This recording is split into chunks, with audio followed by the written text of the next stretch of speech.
Are more extreme revenge stories from history. Number 1. Pierre Picot. If you had unlimited money, how far would you go to get revenge on friends who betrayed you? It's the turn of the 19th century in Napoleonic France, and for 25-year-old shoemaker Pierre Picot, life's going great. Though he isn't rich, he's in love with a beautiful woman named Marguerite Vigoureux, and surprisingly, she loves him too. After dating for a while, Pierre finds out that Marguerite is actually from a noble family and is very wealthy. Didn't really matter to Pierre, but what a bonus! He asks Marguerite to marry him and she says yes. Overwhelmed with joy, he rushes to tell his friends, Lupion, Solari, and Schubert, and invites them all to his wedding.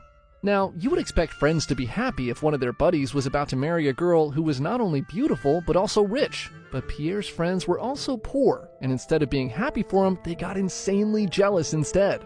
Lupion in particular feels Pierre does not deserve this kind of luck, and he comes up with a prank to tell the police that Pierre is a British spy.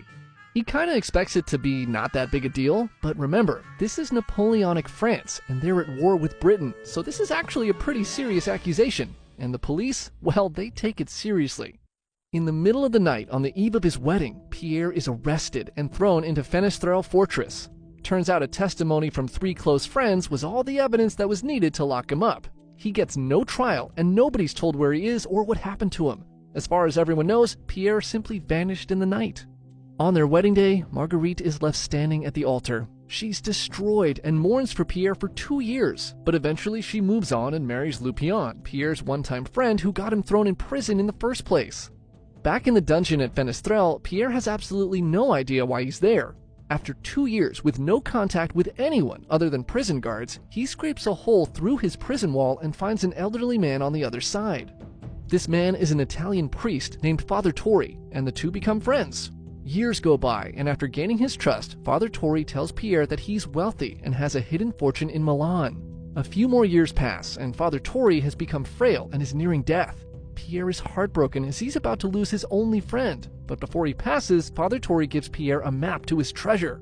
Father Torri dies in prison, and coincidentally, the very same year, Napoleon is sent into exile.